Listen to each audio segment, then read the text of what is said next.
Okay जी, अब हम देखते हैं कि आप किस तरीके से लारावेल ऑक्टेन को अपने सर्वर के ऊपर सेटअप करेंगे। तो मैं यहाँ पे डिजिटल ओशन से एक वीपीएस बाय करने वाला हूँ। तो मैंने आपको पहले बताया था कि इसकी कॉन्फ़िगरेशन है कि मिनिमम आपको 2 जीबी रैम की ज़रूरत होगी। तो रीजन आप चाहें तो कोई भी सिलेक्ट कर सकते हैं, कहीं पर भी हो सकता है। मेरे यहाँ पे करीब सिंगापुर है, मेरे पिंग अच्छे आते हैं तो मैं इसलिए सिंगापुर सेलेक्ट करूँगा। यहाँ पे डेबियन और डेबियन के साथ यहाँ पे डेबियन 12 हम सेलेक्ट कर लेंगे अपने लिनक्स के तौर पर। फिर यहाँ पे बेसिक प्लान है, बेसिक प्लान के बाद रेगुलर, और यहाँ पे आके क्योंकि टेस्टिंग करें तो सारी बात है मुझे इतना महंगा ना पड़े, तो मैं इसलिए ये सिलेक्ट कर रहा हूँ। और यहाँ पे 2 जीबी मिनिमम रैम होगी और 1 सीपीयू यानी कि 1 वी कोर, जो मैं पिछली वीडियो में आपको एक्सप्लेन कर चुका हूँ, यानी कि 1 थ्रेड। तो इसको सेलेक्ट करने के बाद यहाँ पे पासवर्ड पे आएंगे, यहाँ पे मैं पासवर्ड दे देता हूँ और फिर यहाँ पे आके नीचे इसका नाम भी कुछ भी रख सकते हैं, मैं वैसे रख देता हूँ ताकि हमें याद रहे कि ये ऑक्टेन का सर्वर है। और फिर यहाँ पे क्रिएट ड्रॉपलेट पे आप क्लिक कर देंगे। अब इसकी क्रिएशन स्टार्ट हो जाएगी। जब ये हमें आईपी एड्रेस दे देगा तो मैं इसके साथ अपने डोमेन अटैच कर दूंगा। ठीक है जी, हमारा वीपीएस क्रिएट हो गया। मैं इसकी आईपी कॉपी कर लेता हूँ और मेरी जो डोमेन है वो क्लाउडफ्लेयर के साथ है। तो यहाँ पे मैं आके इसको एडिट करता हूँ, एडिट करके ये डीएनएस के तौर पर ऐड कर दूंगा। और मेक श्योर करना है कि ये आपका, अगर आप भी क्लाउडफ्लेयर यूज करें तो ये बंद हो, क्योंकि हम एसएसएल सर्टिफिकेट को यूज करेंगे इसके ऊपर। तो इसको मैं यहाँ पे सेव कर दूंगा। सेव करने के बाद अब हमारी डोमेन के साथ हमारी आईपी एड्रेस अटैच हो गया। अब हमने इसके अंदर एसएसएच करना है, तो मैं इसके लिए यहाँ पे टर्मिनल ओपन कर लेता हूँ, एसएसएच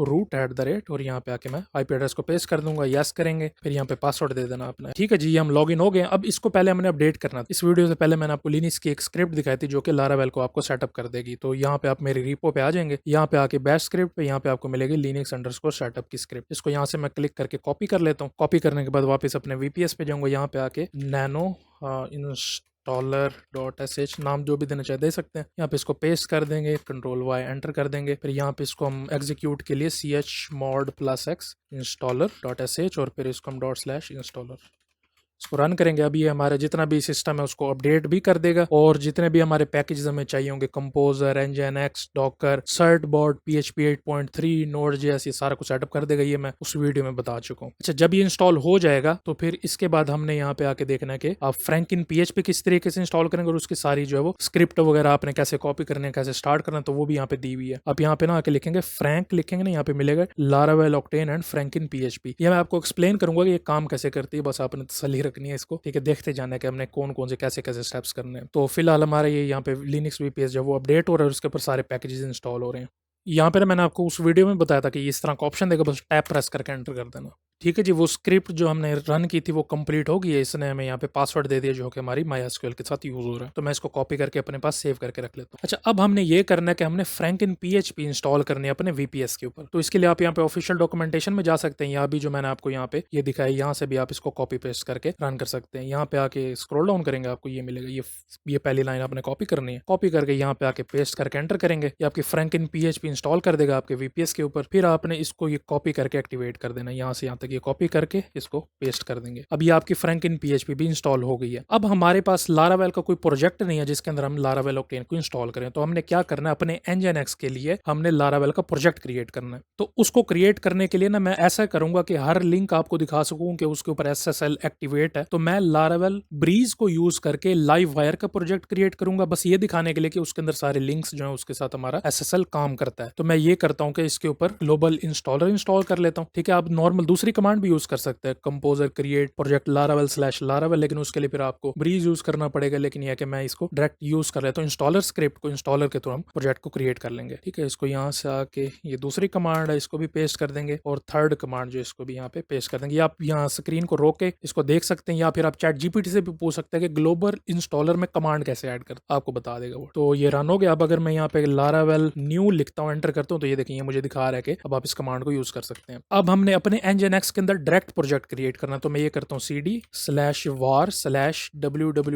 यहाँ पे आके 3 टाइम W आना है। अब यहाँ पे हम अपना लारावेल का प्रोजेक्ट क्रिएट करेंगे। इसका मैं नाम रख देता हूँ लारावेल न्यू, लारावेल ही नाम रख लेते हैं इसके प्रोजेक्ट का। इसको एंटर करेंगे। अब ये मेरे से पूछ रहा है किस में इंस्टॉल करना है, मैं लाइव वायर में इंस्टॉल करूंगा, और इसका बिल्ट इन ऑथेंटिकेशन यूज करेंगे हम। इसके लिए वॉल्ट को यूज नहीं करेंगे अभी, क्योंकि हम सिंपल टेस्टिंग करें, तो हमें ज्यादा कुछ करने की जरूरत नहीं है इसके ऊपर। ठीक है, इसकी इंस्टॉलेशन स्टार्ट होगी। अब जब ये हो जाता है तो फिर हम इसको कंटिन्यू करेंगे। यहाँ पे मेरे से पूछ रहा है कि आपने इंस्टॉल करना है, इसको आप यस कर देना। अच्छा, हो सकता है कि आपसे ना इसके बीच में पूछे कि आपने माइग्रेशन करनी है, यानी कि टेबल्स वगैरह अपने MySQL वगैरह की, तो वो आपने नहीं करनी, उसको रहने देना। आपने उसको नो करने के बाद आपने एंटर कर देना, क्योंकि अभी हमने उसको सेटअप करना है। अच्छा, एक तो ये हो गया। अब हमने इसको सारी परमिशन असाइन करनी है। तो मैं क्या करता हूँ कि इसकी ओनरशिप इस फोल्डर की अपने लारावेल की इसको चेंज कर देता हूँ। तो यहाँ पे आपने करना है sudo के साथ भी कर सकते हैं, sudo chown-R www-data फिर : www-data स्पेस देके ./Laravel ये आपने लिख एंटर कर देना। इसकी ओनरशिप अब हमारे जो वेब सर्वर है उसके पास चली गई है। फिर आपने कर देना यहाँ पे cd Laravel, ठीक है। ls-al मैं करता हूँ तो यहाँ पे मुझे दिखा देगा कि हमारे पास जोन से फोल्डर्स अवेलेबल हैं। अच्छा, अब हमने ये करना है कि इसके साथ हमने अपनी जो डाटाबेस है उसको कनेक्ट करना है, बल्कि उससे पहले मैं ये करता हूँ कि इसके जितनी परमिशंस है वो असाइन कर देता हूँ मैं। तो हमारे पास 3 फोल्डर हैं, पब्लिक, बूटस्ट्रैप और स्टोरेज। तो इनको हमने एग्जीक्यूटेबल 775 की परमिशन देनी होती है। तो यहाँ पे आप लिखेंगे chmod -r स्पेस देके 775 डॉट/ यहाँ पे पहले आप कर लें स्टोरेज, फिर इसको स्टोरेज को रिमूव करके यहाँ पे कर लें बूटस्ट्रैप, फिर बूटस्ट्रैप को करने के बाद आप यहाँ पे कर लें पब्लिक। सिंपल। अब आपकी जितनी भी परमिशन है वो साइन हो चुकी है। बेशक आप चाहें तो साथ सूडो भी लगा के कर सकते हैं, तो उसमें कोई इशू नहीं, क्योंकि मैं रूट हूँ तो इस वजह से इसको मैं इसके बगैर भी रन कर सकता हूँ। अब हमने ये करना है कि हमारी माइग्रेशन कंप्लीट करनी है हमने, जो यानी कि जो इसके साथ टेबल्स होंगे। तो nano.env फाइल में आपने जाना है, ठीक है। यहाँ से आके कुछ प्रोडक्शन की चीजें होंगी वो मैं चेंज कर देता हूँ। यहाँ पे आके आपने इसको भी फॉल्स कर देना, ठीक है, यानी कि जो हमारा डिबगिंग मोड है। और यहाँ से यहाँ पे आके आप इसको प्रोडक्शन कर देंगे। अच्छा, इसको वैसे जरूरत नहीं होती करने की, मैं आपको वैसे दिखा रहा हूँ कि डिप्लॉयमेंट में जब करते हैं तो इसको किस तरीके से यूज करना, प्रोडक्शन।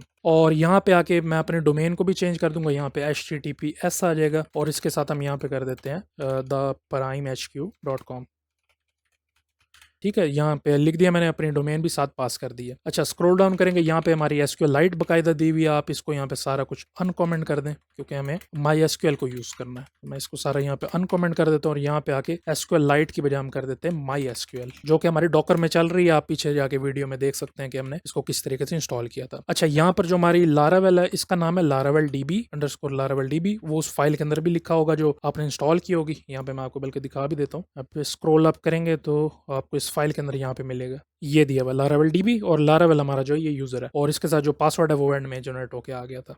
फाइल को वापस ओपन कर देंगे। यहाँ पे मैं आऊँगा, यहाँ पे आके इसको पास करेंगे। Laravel हमारा यूजर था और यहाँ पे हम इसको पासवर्ड दे देंगे। तो ये मैं कॉपी करके यहाँ पे इसको पेस्ट कर देता हूँ, ठीक है जी। तो इसको Ctrl+X+Y एंटर कर देंगे। अगर हम यहाँ पे इसको माइग्रेट करें, PHP आर्टिजन माइग्रेट एंटर करके इसको यस करें तो ये माइग्रेट हो गया। इसका मतलब है कि हमारे डाटाबेस बिल्कुल जबरदस्त किस्म का काम कर रही है। अब कुछ इसके अलावा भी चीजें होती है, जैसे npm run build, ये वाली कमांड आप रन कर लें। और इसके अलावा आपने स्टोरेज भी लिंक करनी होती है, तो PHP आर्टिजन स्टोरेज लिंक, ये आप लिख एंटर करेंगे तो आपकी स्टोरेज भी लिंक हो जाएगी, ठीक है। तो ये मेन चीजें होती है, हमने सारी कन्फिगर कर दी है। अब हमने Laravel Octane को इंस्टॉल करना है। तो आपने क्या करना है कि यहाँ पे इसकी डॉक्यूमेंटेशन पे चले जाएं, फ्रैंकलिन PHP की। यहाँ पे डॉक्यूमेंटेशन पे क्लिक करेंगे। डॉक्यूमेंटेशन पे आके यहाँ पे दिया हुआ है Laravel इंटीग्रेशन। तो यहाँ पे स्क्रॉल डाउन करके Laravel Octane दिया हुआ है, इसको कॉपी करेंगे। बाकी यह कि इसकी जो ऑफिशियल डॉक्यूमेंटेशन है Laravel Octane की, इसके अंदर भी ये चीजें दी हुई, लेकिन यहाँ पे कुछ स्पेसिफिक बताया हुआ है, तो उसके लिहाज से हम इसको कॉपी करेंगे। कॉपी करके यहाँ पे आके मैं इसको पेस्ट करके इंस्टॉल कर देता हूँ, तो ये Laravel Octane को इंस्टॉल कर देगा। ये Laravel Octane आपके Laravel के प्रोजेक्ट में इंस्टॉल होता है, ना कि VPS के ऊपर, ये आपने याद रखना। अच्छा, ये हो गया। अब हमने दूसरा करना है कि हमने अपने Laravel Octane को फ्रैंकलिन PHP के लिए इंस्टॉल करना है। तो फिर इसको यहाँ से कॉपी कर लेंगे, कमांड को यहाँ पे आके एंटर करेंगे। अब ये भी इंस्टॉल हो चुका है। अब हमने इसको रन करना है हमारे प्रोजेक्ट को। जो जैसे मैंने आपको बताया था कि ये रैम में लोड होगा, तो उसके लिए आपको इसको प्रोजेक्ट को रन करना पड़ता है। फिर आपने इसके साथ अपना nginx जो है वो कॉन्फ़िगर करना है, यानी कि रिवर्स प्रॉक्सी करना है इसको। तो इसको स्टार्ट करने के लिए ना, अगर आप यहाँ पे इसकी डॉक्यूमेंटेशन पे आते हैं, यहाँ पे क्लिक करेंगे सर्विंग योर एप्लीकेशन विया nginx। तो यहाँ पे आपको इसकी डॉक्यूमेंटेशन में ये बताया हुआ कि आप कैसे रन करेंगे। तो ये है कि मैं जो मैंने यहाँ पे स्क्रिप्ट बनाई हुई है ये मैं यूज कर लेता हूँ, ठीक है। यहाँ पे जाके आपने, जैसे मैंने आपको बताया, फ्रैंकलिन सर्च करना, आपको मिल जाएगी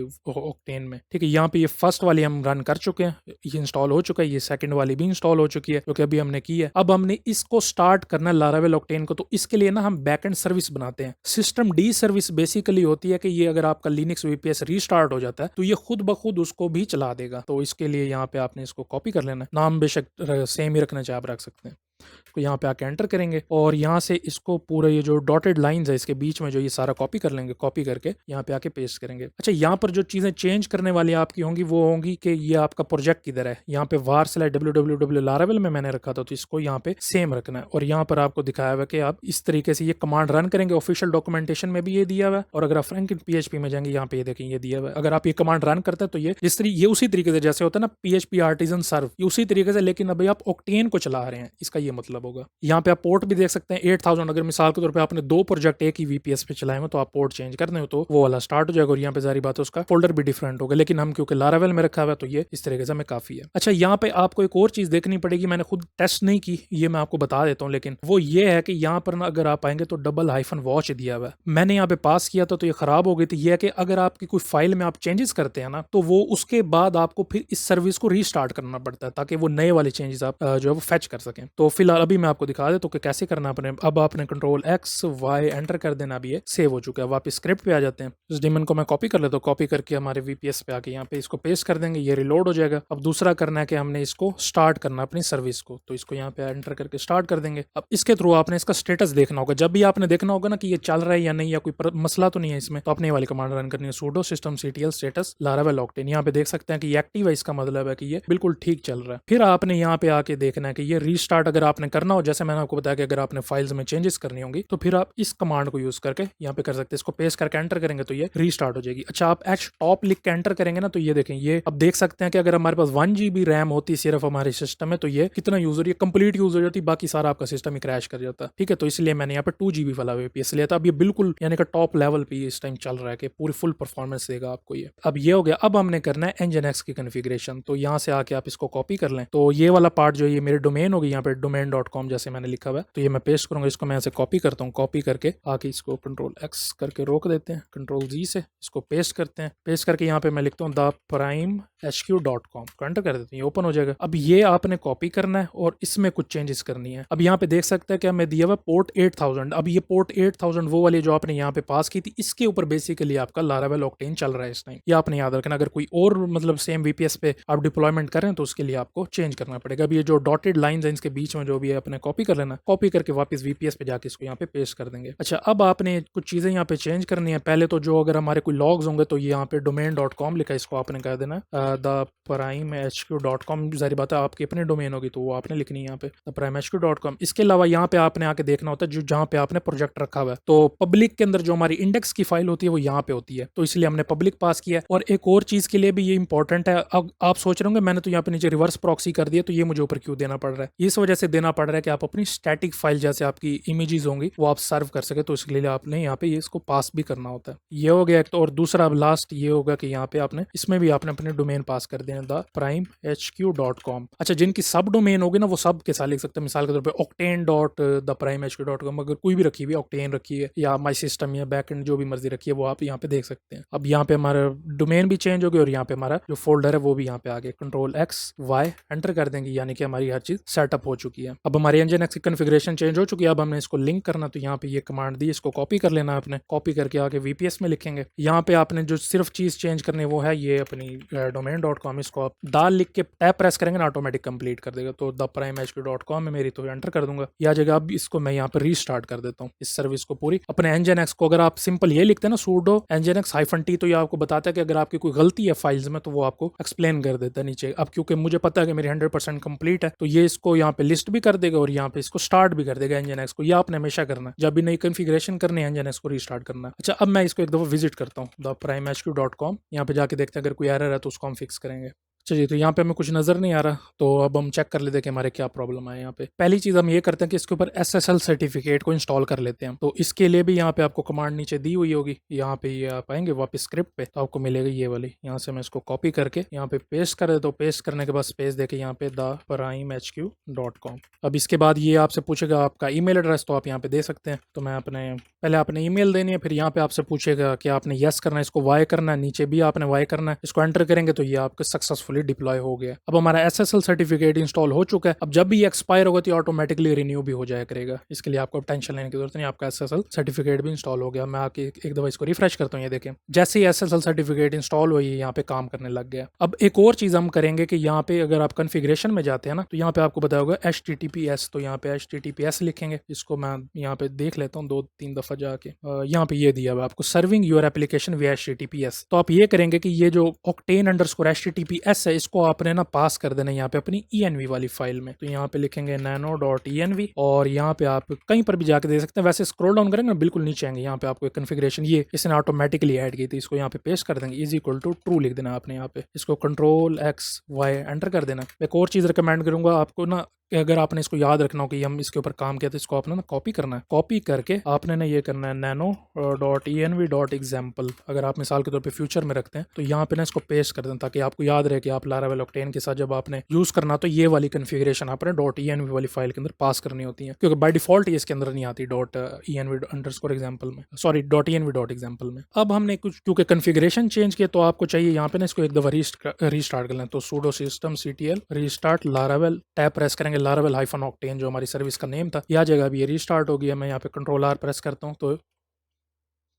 अब आपने देखा था कि ये यहाँ पे ना एरर दिखाया है इसने 502, वो इस वजह से होता है क्योंकि अभी ये रीस्टार्ट हो रहा था, ठीक है। तो इस वजह से आपने परेशान नहीं होना इसके ऊपर। इसको मैं यहाँ से कॉपी करता हूँ, लिंक को कॉपी करके क्रोम में जाता हूँ, यहाँ पे आके एंटर कर देता हूँ इसको। तो यहाँ पे रजिस्टर में जाना है, राइट क्लिक करके सारा कुछ ऑटो फिल करके अकाउंट क्रिएट कर देता है। तो ये यहाँ पे स्टार्ट हो गया, ठीक है जी। देख सकते हैं कि हमारा SSL सर्टिफिकेट भी चल रहा है और यहाँ पे हमारे एसेट्स भी सर्व हो रहे हैं। तो ये सिंपल तरीका था, इस तरीके से आपने लारावेल ऑक्टेन को डिप्लॉय करना है। अगर आप स्टेप बाय स्टेप फॉलो करेंगे तो कोई इशू नहीं होगा इसमें, ठीक है जी। और आपने एक चीज का ख्याल रखना, अपना VPS बढ़ा लेना आपने 2 GB रैम मिनिमम। और इसके अलावा फिर आपने जब रीस्टार्ट करना है, जब भी कोई फाइल चेंज करनी है तो आपने सर्विस को रीस्टार्ट करना है। अगर आप प्रैक्टिस करना चाहते हैं इसकी तो आप यहाँ पे जाके इसको जैसे लारावेल ऑक्टेन में बताया हुआ कि यहाँ पे $-वॉच आप पास कर दें तो यहाँ पे बताया हुआ कि ऑटोमेटिकली ये रिलोड भी कर देता है। तो यहाँ पे आप इसको भी टेस्ट कर सकते हैं। और इसके अलावा कि जब भी आप सर्विस रीस्टार्ट करेंगे तो इसको लाइव आने में कुछ टाइम लगेगा, मिसाल के 2-3 सेकंड लग सकते हैं। तो परेशानी होना आपने, अगर कुछ भी हुआ ना तो 503 या आई थिंक 502 का एरर देता है Nginx। तो वो अगर सामने शो हो रहा है तो इसका मतलब है कि आपकी सर्विस डाउन है। तो आपने फिर जाके सिस्टम CTL के थ्रू आपने हमेशा जो है इसके ऊपर नजर रखनी है। यहाँ पे sudo system CTL status Laravel octane, ठीक है। इसके थ्रू आपने पता लगाना है कि आपका यहाँ पे ये चल भी रहा है या नहीं, ठीक है जी। तो ये तरीका था, इस तरीके से आप लारावेल ऑक्टेन को डिप्लॉय करते हैं Nginx को यूज करके।